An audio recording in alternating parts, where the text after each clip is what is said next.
Որպեսզի նաև հանրության համար այս հանցակազմի իրական նպատակները պարզ լինեն, ես մի փոքր քրոնոլոգիական բան անեմ, էլի, ներկայացում անեմ, ես տեսա Նաիրային ազատությունից, ով լուսաբանում էր նաև Ավետիք Չալաբյանի գործը հենց ի սկզբանե, եւ մենք շատ ենք զրուցել նաև այս հոդվածի քրեական օրենսգրքում ներմուծման եւ դրա շատ հետաքրքիր ընթացքի մասին։ 2021 թվականին ընդունված քրեական օրենսգրքի մեջ, այսինքն նոր քրեական օրենսգրքի մեջ, այս հանցակազմը բացակայում էր։ Նախորդ քրեական օրենսգրքի մեջ բոլորովին վերջերս էր ներմուծվել, եթե չեմ սխալվում 19-20 թվականներին քաղաքացիական հասարակության որոշ ներկայացուցիչների կողմից, մասնավորապես ակտիվ լոբինգով զբաղված էր դրա պարոն Դանիել Լեոնիսյանը, 163-րդ հոդվածի շրջանակներում նյութապես շահագրգռել է հավաքներին մասնակցելու նպատակով։ Երբ 21 թվականին ընդունվեց նոր քրեական օրենսգիրքը, այդ կտորը չկար նոր քրեական օրենսգիրքում։ Եվ այդ ժամանակ հրապարակվեց հենց Չալաբյանի քրեական հետապնդման պահից Հայաստանի Հելսինկյան կոմիտեի երջանկահիշատակ իրավապաշտպան Ավետիք Իշխանյանի գլխավորած իրավապաշտպան կազմակերպության կողմից կազմվեց զեկույց, որտեղ կազմակերպությունը բացահայտեց այս նյութապես շահագրգռելու հանցակազմի քրեական օրենսգիրք ներմուծման առեղծվածը։ Ինչ էր պարզվել։ Պարզվել էր, որ Վենետիկի հանձնաժողով այս հանցակազմի ուրեմն վերաբերյալ կարծիք ուղարկելու ժամանակ անգլերեն թարգմանությունը չի համապատասխանել հանցակազմի ուրեմն նորմատիվ տեքստին։ Մասնավորապես անգլերեն թարգմանության մեջ մեր գործընկերները պատահմամբ կամ դիտավորությամբ ավելացրել էին հարկադրելու տերմինը։ Նյութապես շահագրգռելը ստիպելու համար, հարկադրելու համար անձին ներկայանալ հավաքին։ Եվ բնականաբար Վենետիկի հանձնաժողովը հարկադրանքի տերմինի առկայության պարագայում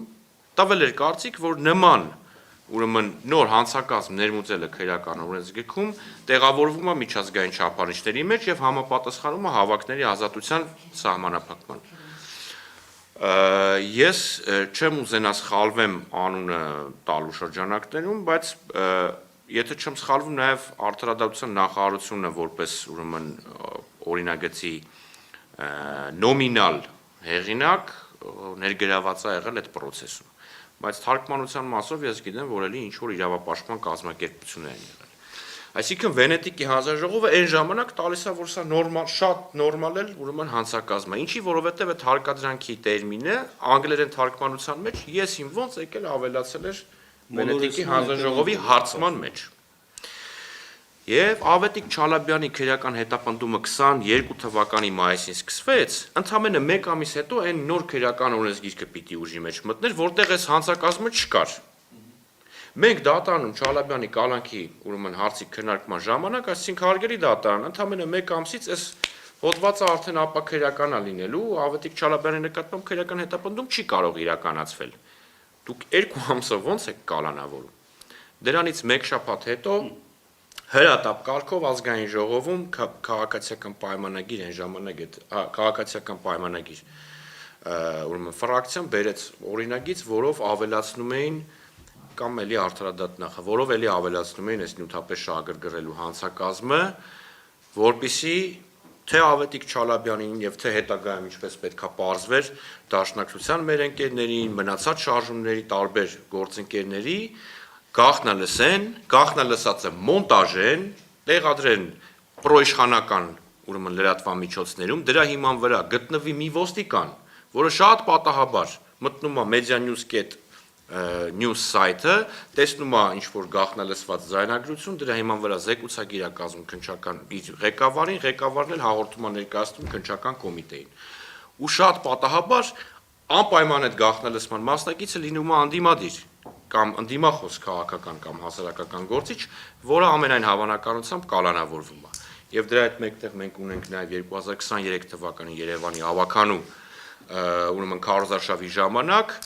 շատ կոնկրետ ձայնագրված բլոգեր Արտուր Չախոյանը նոր-նորքի Գայի Արցանի հատվածում քաղաքացիական պայմանագիր կուսակցության հանրահավաքի ժամանակ ում մոտենումը հարցնում է որտեղից եք, ասում են ես որ մանկապարտեզի տնօրենն եմ։ Նույնիսկ մի քանի հոգու հարցնելուց հետո մոտենում է մեկ ուրիշին, էլ չի ասում դուք որտեղից եք, ասում է իսկ դուք որ մանկապարտեզի ուրեմն աշխատակից եք։ Ուրեմն ընդհանուր առմամբ էսա շատ ողջունելի է, որ Վենետիկի հանձնաժողովը ուրեմն հնարավորություն ունեցավ նաև սահմանադրական դատարանի դիմումի հիման վրա, ուշացած դիմումի հիման վրա